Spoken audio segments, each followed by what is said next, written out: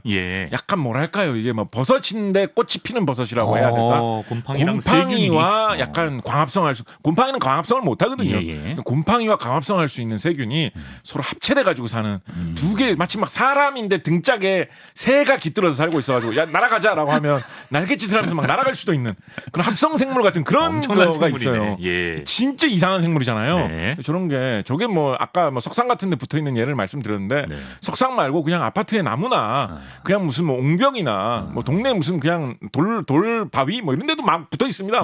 엄청나게 흔하게 볼 수 있는 건데 그냥 서울 시내에도 막 있는 건데 절대 어떤 희귀하게 볼 수 있는 게 아닌데 이게 그냥 얼핏 지나가면 웃어 보면 뭐 이상한 뭐 페인트 같은 거 튀었겠지, 뭐 이끼가 이상하게 핀 거겠지라고 생각할 수 있는데 자세히 보면 그게 그런 희한한 종류의 생물이거든요. 그래서 술록이랑 뭔 상관? 그래서 지의가 이렇게 종류가 많은데 지의는 이렇게 굉장히 이상한 습성을 갖고 있기 때문에 아주 추운 다른 생물이 살 수 없는 곳에서도 살 수가 있습니다.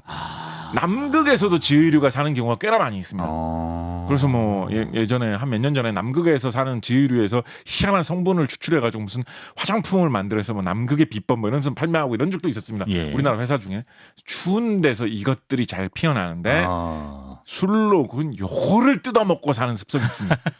돌 같은데 이런 지의류가 끼면 혓바닥으로 막 핥아가지고 그거를 씹어 먹습니다. 그냥 보통 이끼 먹는 게 아니구나. 보통 이끼 같은 걸 잘 안 먹고 저런 지의를 뜯어먹는 지의류들을 뜯어먹는 그런 희한한 습성이 있어가지고 끄떡없다. 추운 데서도 먹이를 잘 찾아 먹고 다니는. 그러니까 사람 입장에서 보면 옛날에 유목민들 입장에서 보면 이거는 기가 막힌 생물이죠. 왜냐하면 추운 겨울에 배고파 죽겠는데 먹을 거 뭐 나무 열매가 바나나 열리겠어요 북극에서. 필리핀 사는 사람들은 야 우리는 바나나 열리지롱 그러면서 바나나 막 따가지고 먹으면서 배고플 때 따먹고 살 텐데 북극 사람들은 나무 열매도 안 열리고 배고파서 어떻게 우리는 살아야 되지 고민할 텐데 술록을 키우면 사람이 먹을 수 있다고 생각도 안 했던 페인트 튄 자국이라고 생각했던 거를 술록은 그걸 막 핥아먹고 살이 통통하게 찌는 거예요. 그러면 야 술록아 고맙다라고 하면서 이제 그렇게 잡아서 사료 걱정 없다. 돈가스로 만들어서 먹으면 돈가스. 그런 아주 우리에게 많은 도움을 주었던 생물입니다. 알겠습니다. 오늘 루돌프와 술록 이야기로 일단 분량은 다 찬 상태인데요. 벌써 분량이 다 찼나요? 준비하신 것 중에 하나 정도만 더 말씀해 주세요. 하나 정도만. 하나 정도만. 이거 어떡하죠? 뭐 얘기하지? 뭐 스노우모빌 얘기도 있고 오늘 막 그랬는데 개썰매 얘기도 있고. 이거 어떡하죠?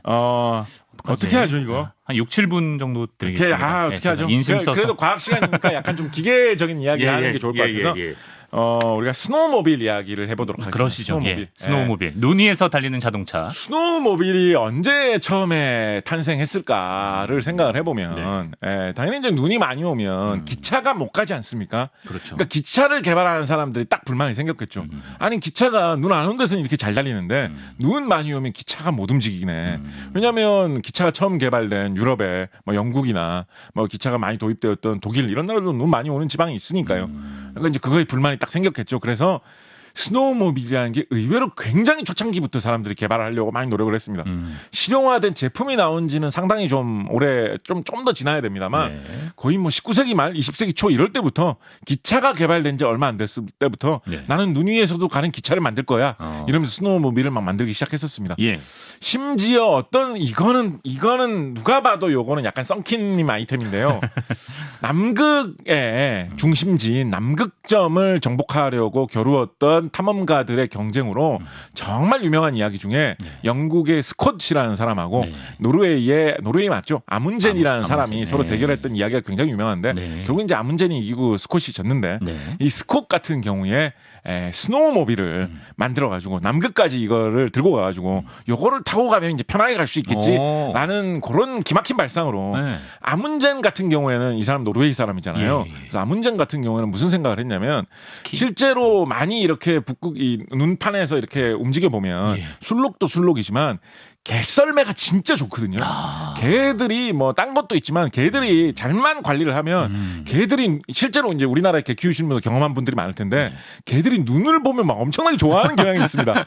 그래서 그거를 사람이 교묘하게 이용하면 막 힘들어서 달려 뭐 이렇게 하지 않더라도 막 달려주거든요. 개들이 아 신난다 이러면서 막 달려가거든요. 그래서 개썰매를 이용하면 눈밭에서 달리기 좋기 때문에 야 문제는 그거를 알고 남극 탐험할 때 개썰매를 준비를 해가지고 그걸 되게 활용하려고 많이 노력했어요. 스노우모빌 대 개썰매. 네, 그런데 이 스콧 같은 경우에는 아유 자식 무슨 개썰매야 없어 보이게 우리 영국인 과학기술의 영국인은 스노우모빌을 가져간다라고 해가지고 스노우모빌을 데리고 갔는데 남극이 그렇게 추울 줄 몰랐던 거죠. 그래서 뭐 그 안에 뭐 옛날에니까 부동액 뭐 이런 것도 잘 발달 안 돼 있지 않았겠습니까? 기계가 얼었구나. 그래서 기계가 다 얼어가지고 스노우모빌 제대로 굴려보지도 못했고요. 결국은 스콧 같은 경우에는 뭘 타고 남극을 질주를 했겠습니까?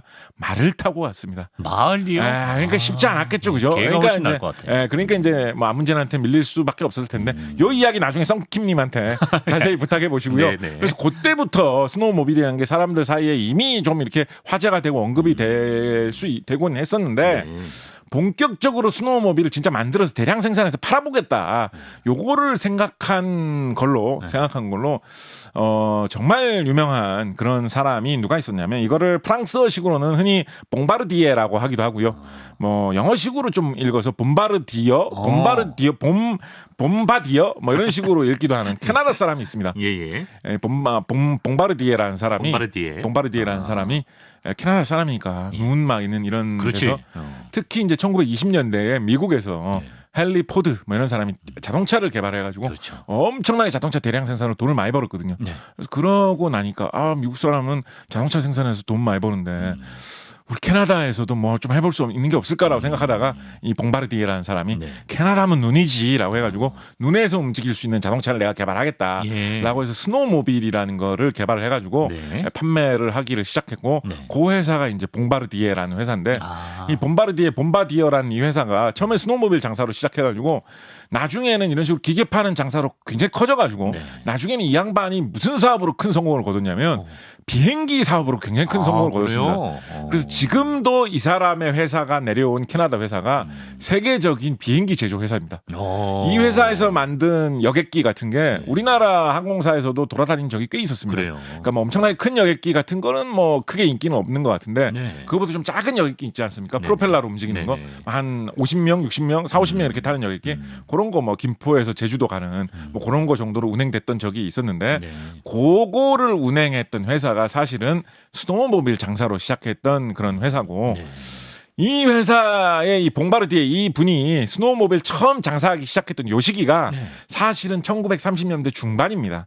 그래서 루돌프 이야기가 개발된 것보다 오히려 스노우모빌이 나온 게 더 앞서요. 그러네요.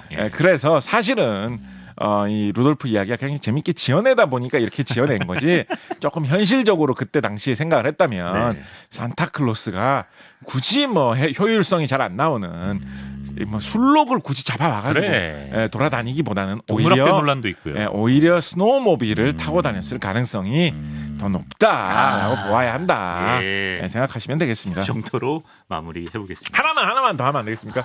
이 시간은 맨날 노래방 추가 시간도 아니고 왜 맨날 연장되냐고. 진짜 하나만 진짜 별 사소한 거 딱 하나만 3분 드리겠습니다.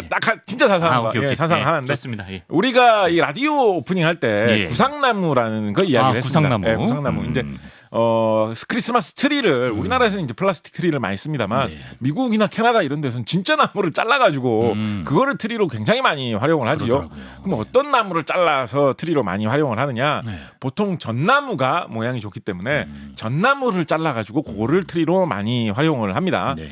그래서 우리가 아는 노래 중에 이게 뭐 독일 민요인가 그런 걸로 알고 있는데 소나무야 소나무야 언제나 푸른 내비 이 노래 있지 않습니까? 있죠. 이 노래가 원래 독일어로 오 타는 바움 이런 노래인데 타넨바움이 소나무가 아니라 전나무라는 뜻입니다. 그래서 원래 전나무야 이렇게 돼야 되는데 이것도 마찬가지로 번역을 하는데 전나무라고 하면 우리나라 사람 좀 안 친숙하잖아. 그렇지.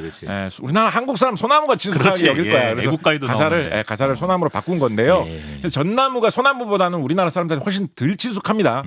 그런데 그래도 전나무가 멋있게 자라난 구역들이 우리나라에 몇 군데 있는데 우리 라디오 오프닝에서 소개해 주셨듯이 그 중에서도 한라산에서 자라나던 구상나무가 전나무의 일종이거든요. 구상나무라는 게 그 제주도의 사투리로 쓰는 말로 네. 우리나라 대부분의 딴 지방에서는 그냥 전나무 했는데 네. 제주도에 자라는 그 특별한 전나무를 제주도 사람들은 뭐 쿠샹나무 뭐 이런 식으로 불렀던 거예요.